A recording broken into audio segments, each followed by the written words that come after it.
बोलिए पुरुषोत्तम भगवान की जय। पुरुषोत्तम मास महात्म पंचम अध्याय।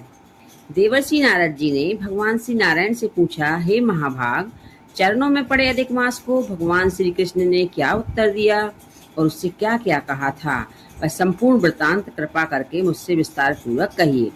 श्री नारायण बोले, हे नारद, विष्णु भगवान ने गरुण को संकेत में आज्ञा दी कि वह अचेता अवस्था में पड़े अधिक मास को अपने पंखों से हवा करके चेतन करने लगा। अधिक मास चेतनावस्था में आकर बोला, स्वामी, मैं इस प्रकार का जीवन तो नहीं चाहता, मैं तो आपकी शरण आया हूँ, मुझे त्यागिए नहीं। जब भगवान ऋषिकेश अधिक मास से बोले, हे पुत्र, तू अब सोच मत कर, उठ उठ तो सही, मुझे तेरे दुख के निवारणार्थ एक युक्ति सूझी है। हे वत्स, तू मेरे साथ योगियों के विदुर्लभ गोलोक में गोपीजनों के मध्य भगवान श्री कृष्ण मुरली मनोहर दीननाथ भक्त वत्सल विराजमान है। वे भगवान श्री कृष्ण ही दुख हरण करने वाले हैं, वे ही तुम्हारा दुख दूर करेंगे। आओ पुत्र, हम दोनों उन्हीं के समीप चलें। श्री नारायण बोले। इतना कहकर भगवान विष्णु ने अधिक मास का हाथ पकड़ लिया और गौलोक जा पहुंचे। अधिक मास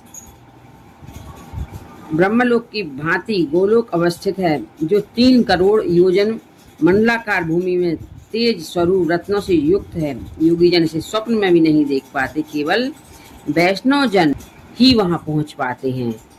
वह आदि व्याधि जरा मृत्यु और शोक रहित एवं अगणित मंदिरों से सुशोभित है। गोलोक के दाईं ओर जो शिवलोक है, वहां भस्म रमाए सर्पों का यज्ञोपवीत धारण करने वाले शिव अपने गणों सहित रहते हैं और गण महादेव शंकर जी की जय जयकार करते रहते हैं। गोपेश वेशधारी कोटि चंद्रमा के समान शोभायमान भक्तों पर दया करने वाले, इच्छा से रहित निर्विकार परम परिपूर्ण प्रभु रास मंडल के मध्य बैठे रहने वाले रास राशेश्वर श्री हरि भगवान गौलोक में विराजते हैं। वहां गौलोक में जहाँ विराजमान भगवान श्री कृष्ण मंगल रूप, मंगलमय, पूजनीय, सर्व मंगलों के मंगल, परमानंद, राज सत्य, अव्यय, सर्व सिद्धियों के स्वामी, सर्व सिद्धि रूप और सिद्धिदाता, प्रकृति से परे, ईशान, निर्गुण, नित्य, निग्रह, नित्य रूप, आदि पुरुष, अव्यय, इंद्र रूप, पनरु स्तुत्य, नित्य स्वतंत्र एवं एक परमात्मा रूप है। ऐसे शांत स्वरूप का तो शांति परायण वैष्णव जन ही ध्यान करते हैं। इति श्री पुरुषोत्तम मास महात्म्ये विष्णु गोलोक गमने पंचोध्याय समाप्तम। श्री कृष्ण गोविंद हरे मुरारी, हे नाथ नारायण वासुदेवा। बोलिए पुरुषोत्तम भगवान की जय। 6वां अध्याय। नारद जी बोले, हे निष्पाप, विष्णु भगवान ने गोलोक धाम पहुंचकर क्या किया सो मुझे सुनाइए। श्री नारायण बोले, हे नारद, अधिक मास सहित भगवान विष्णु गोलोक में जब पहुंचे तो क्या क्या हुआ, सब कथा सुनाता हूँ, ध्यान पूर्वक सुनो। गोलोक में ज्योतिर्मद भगवत धाम को ज्यों ही विष्णु जी ने दूर से देखा तो उनके नेत्र उसके तेज के कारण चकाचौंध हो गए। किसी प्रकार नेत्रों को धीरे धीरे खोलकर अधिक मास को अपने पीछे पीछे चलने का कहकर भगवान विष्णु आगे बढ़ने लगे। हरि के तदनंतर श्री विष्णु जी भगवान धाम में प्रविष्ट हुए तो पुनः धाम के तेज से उनके नेत्र बंद हो गए। उन्होंने भगवान पुरुषोत्तम श्री कृष्ण को सादर प्रणाम किया। उस समय भगवान श्री कृष्ण रत्नजटित सिंहासन पर गोपिकाओं के मध्य विराजमान थे। रमाकांत विष्णु करवद्य होकर प्रणाम करते हुए भगवान श्री कृष्ण से बोले, हे गुणातीत गोविंद दीननाथ अव्यय गोपेश वेशधारी श्री कृष्ण की यह विष्णु वंदना करता हूँ। यह इस प्रकार भगवान श्री कृष्ण की स्तुति करने के पश्चात उनकी आज्ञा से विष्णु जी रत्न जड़ित सिंहासन पर बैठ गए। श्री विष्णु जी से फिर कांपते हुए अधिक मास को श्री कृष्ण के चरणों में दंडवत कराया।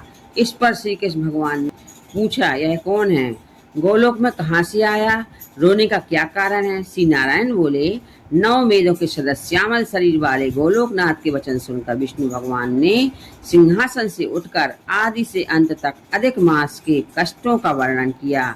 श्री विष्णु भगवान बोले, वृंदावन चंद्र हे श्री कृष्ण, यह स्वामी रहित है, आप इसकी दावाग्नि को दूर करें। यह अधिक मास है, इसमें रवि की संक्रांति नहीं होती, इसी से मलिन है और शुभ कर्मों के लिए त्याज्य है।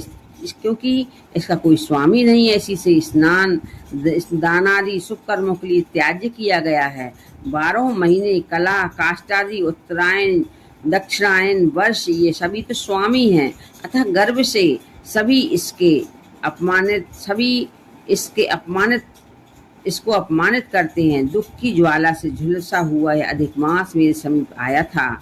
इसे अन्य दयालु व्यक्तियों ने मेरे पास भेजा और इससे मेरी शरण में आकर कंपित एवं रुदन करती हुई मुझे अपना दुखड़ा सुनाया। इतना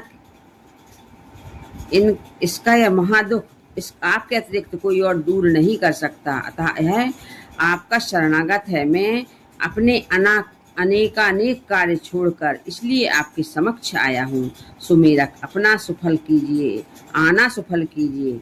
ऐसे विनय के वचन सुनकर भगवान विष्णु हाथ जोड़कर भगवान श्री कृष्ण के मुख कमल को निहारते हुए खड़े हो गए। सूत जी से यहाँ तक का प्रसंग सुनने के पश्चात ऋषियों ने कहा, हे सूत जी महाराज, आपके मुख से सुनकर हम हरि की अमृतवाणी कथा का पान कर रहे हैं। और हे सूत जी, विष्णु और श्री कृष्ण के संवाद को जो सर्वलोक के उपकारार्थ हैं, सो कृपा कर हमें विस्तार पूर्वक सुनाइए। इति श्री पुरुषोत्तम मास महात्म्ये श्री नारायण कवचे षष्ठमो अध्याय समाप्तम। बोलिए पुरुषोत्तम भगवान की जय।